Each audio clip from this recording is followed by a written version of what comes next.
Salut à tous, c'est Pauline et je vous souhaite la bienvenue dans le numéro 3 de Corsair TV, l'émission qui, sans sortir les violons, va vous donner une autre vision du quartier de Kuregem et de ses environs. Mais rappelons tout de même le principe. Tous les numéros de Corsair TV sont concoctés par des novices. Notre but chez les Corsaires, c'est évidemment d'être super, mais aussi d'apprendre à des néophytes comment fonctionne la télé. Et pour ce faire, on les amène à développer leur esprit critique à travers des ateliers et on leur dévoile le monde merveilleux, mais souvent subjectif, des médias.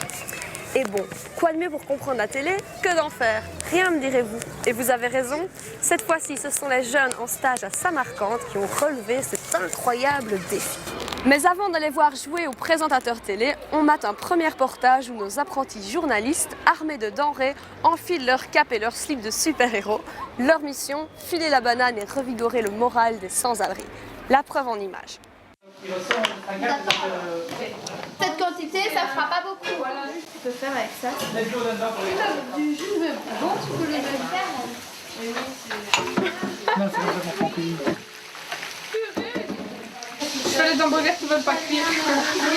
On fait l'opération thermos une fois par an, une fois par mois, pardon, et c'est plus ou moins 6 fois par an.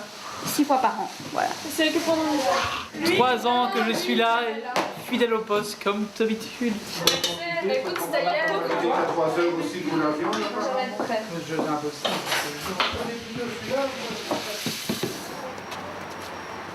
Donc ce sera hamburger. Et d'abord, pour Après, on fera le dessert, d'accord? Pas à la fin. Avec le... Voilà. Merci. Bon appétit. Tenez, s'il vous plaît. Bon appétit. Voici madame et un bon appétit.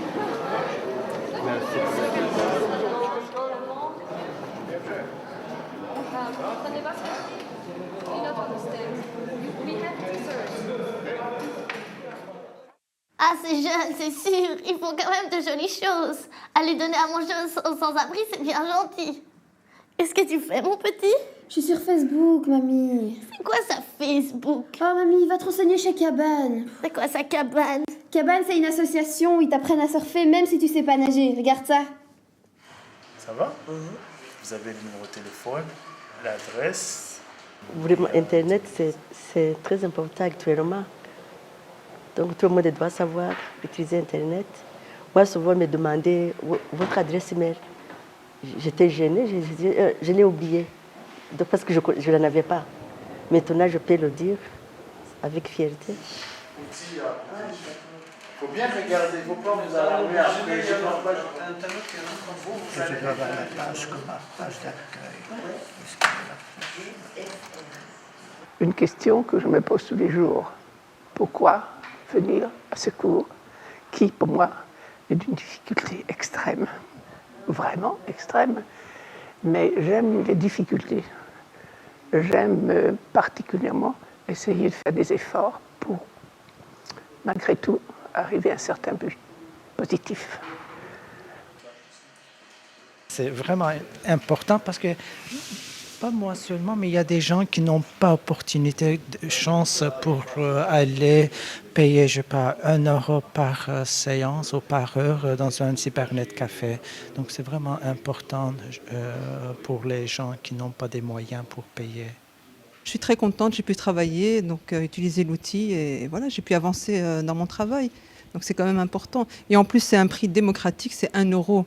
Les personnes qui s'occupent de l'organisation sont extrêmement aimables. Et tous les professeurs sont toujours agréables et prêts à vous aider. Je trouve que c'est vraiment extraordinaire. Très impressionné. Très impressionné. Voilà. Donc, vous l'aurez compris, si vous voulez qu'Internet devienne une fête et que les ordis deviennent vos amis, direction le site de Cabane et de Faux-Bagrand. Bah dis donc, t'en fais une drôle de tête. Bah ouais, je viens de me prendre un râteau. Oh là là, pas besoin de faire une tête pareille, hein. Ça arrive à tout le monde. Tiens, je vais te filer la banane avec ce Guinéen qui vit sur râteau plutôt bien. Ik ben Adama. Ik ben 18 jaar. Ik woon in het centrum van Brussel. Ik studeer Nederlands in het Huis van de Solidariteit. Ik kom uit Guinea. Ik spreek Frans, Engels en een klein beetje Nederlands. C'était la nuit blanche. Je me suis promené pour profiter de la fête. Tout le monde était joyeux au bar central, tous en train de chanter, de danser sur de la bonne musique. C'est ainsi que j'ai aperçu une fille blonde, très souriante et ouverte. Alors, je me suis approché d'elle pour qu'on fasse connaissance. Généralement, les aventures amoureuses commencent ainsi. Mais malheureusement, ça n'a pas été le cas avec elle. Je l'ai appelée la blonde, sans savoir que j'allais la vexer. Désormais, je compte faire attention à l'expression « oh la blonde », parce que maintenant, je suis averti qu'il ne faut pas parler comme ça à une fille blonde. Bizarrement, je n'ai même pas pris le temps de lui demander son nom, alors que j'en avais très envie. Après la rencontre, j'ai pensé à elle comme un adolescent pendant longtemps. Comme on dit, ce sont les choses de la vie. À chaque fois que je suis au bar central, elle me vient en souvenir. Bref, j'espère pouvoir la revoir un jour. Au revoir, ma blonde. Eh oui, Adama, les filles ne sont pas comme des produits surgelés. Elles ne sont pas prêtes à l'emploi. Il faut y aller mollo, crescendo. Bon, fini la traque et place à l'interview d'Ilyas Azarach. Ilyas, du service islamique de jeunesse de Belgique, et son téléphone portable étaient les témoins du drame qui s'est passé le 16 janvier dernier à Place Lemens. Il accepte de nous rencontrer. Interview, maestro. J'étais sur les lieux lors des actes et des incendies criminels qui ont eu lieu sur la place Lemens. Eh bien écoutez, c'était la nuit du samedi 16 janvier. Il était 2 h du matin lorsque moi-même et mes propres parents avons entendu un bruit très très fort. J'ai décidé de prendre mon GSM et de me rendre sur place. C'est alors que j'ai été choqué en filmant qu'il n'y avait pas une voiture, mais plutôt 2 voitures qui étaient incendiées au milieu de la place Lemens. Et il est vraiment dommage, très très dommage, que nous, en tant qu'habitants, puissions être exposés à de tels actes au sein de notre propre quartier. Ce n'est pas une jeunesse étrangère à nous. Nous les connaissons très très bien. Ce sont, entre guillemets, nos amis. Ce sont nos voisins. Alors l'objectif de mes prises de parole, je préfère appeler cela comme ça et non des conférences, eh bien vous savez, par rapport à ces événements, à ces faits qui ont eu lieu sur la place Lemens, beaucoup de gens n'y accordent pas de l'importance.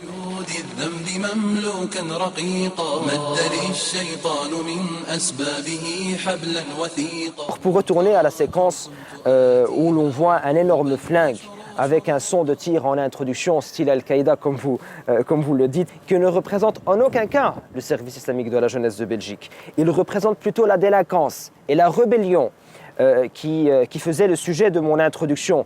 Alors j'essayais également de sensibiliser les parents suite à ces actes en leur disant qu'ils avaient une responsabilité vis-à-vis de leurs enfants et qu'ils devaient accorder une importance capitale à l'éducation, une importance primordiale à l'éducation de leurs enfants pour pouvoir avoir dans le futur des enfants épanouis. Nous espérons qu'avec l'entremise de nos efforts et de la participation active des responsables de mosquées et des musulmans de ce pays, mais sans oublier également nos amis et camarades des différentes associations et institutions belges et européennes, puissions venir en aide à cette jeunesse qui est une jeunesse en perte de repères.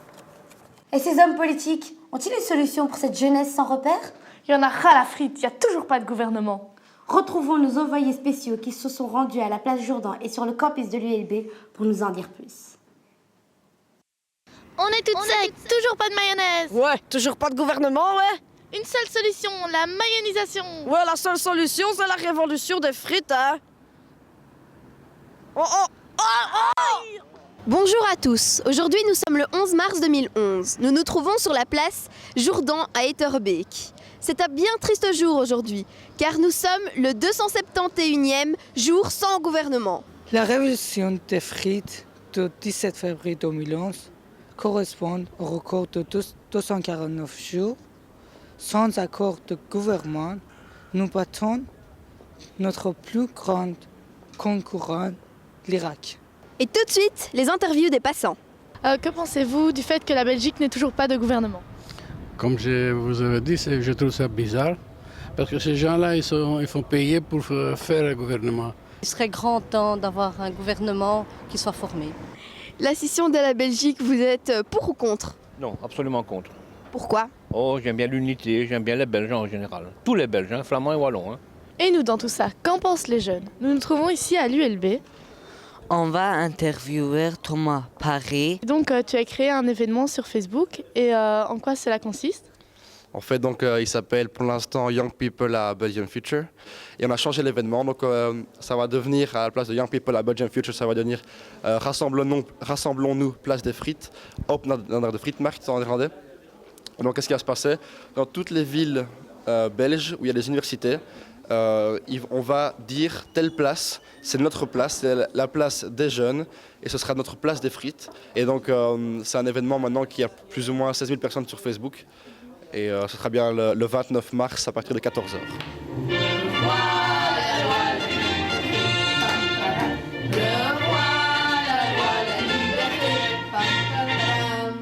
Vous avez des fourmis dans les jambes?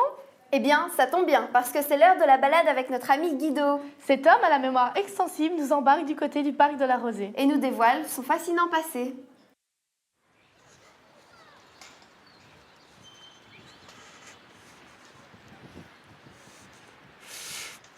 Il n'y avait pas de parc, hein, c'était une usine.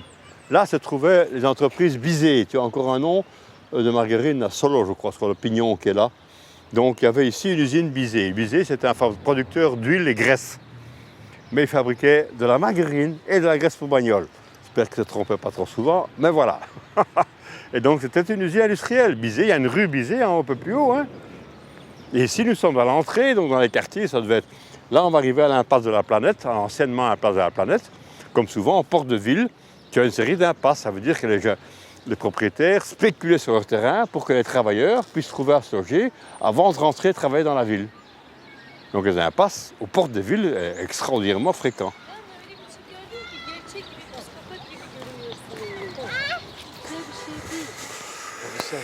Hein? C'est bien cette peinture. Vous êtes quoi, vous archéologue ou vous êtes... Non, je m'appelle Guido. J'ai fondé la fonderie, si tu vois, aussi à Molenbeek, qui était un centre spécialisé dans l'histoire industrielle, l'histoire sociale. Tu vois? Et j'ai commencé à découvrir. Faire de la télé, c'est quand même mieux que de la regarder. Ouais, on s'est trop bien marré. Le mois passé, ce sont les participants du CEREAS qui étaient aux commandes de la CTV. On découvre tout de suite en musique et en images les coulisses. 3, 2, 1. Alors ça fait quoi de présentatrice télé? T'es plutôt douée, hein? C'est la baisse, c'est la baisse, c'est la baisse. Là, comme tu vois, j'ai encore les mains qui tremblent. Donc c'est vraiment bien en fait. Alors c'était vraiment génial, du coup j'ai envie de devenir une star, voyez-vous, alors les autographes, j'ai plein de fans, ah, c'était super. Franchement une expérience de malade, mais à bientôt, au revoir, au revoir. Et c'est déjà la fin de ce numéro de Corsair TV. Ils ont bien assuré les jeunes de Samarcande. Moi je sens que ça va frimer dans les cours de récré. N'hésitez pas à nous laisser vos commentaires sur www.corsair.tv. On n'est pas susceptible et on est sympa. Enfin, sympa pas trop, parce que comme disent les Chinois, trop de sympa, tue le sympa. Bon, moi je vais arrêter de dire n'importe quoi. On se retrouve le mois prochain pour le numéro 4 de Corsair TV.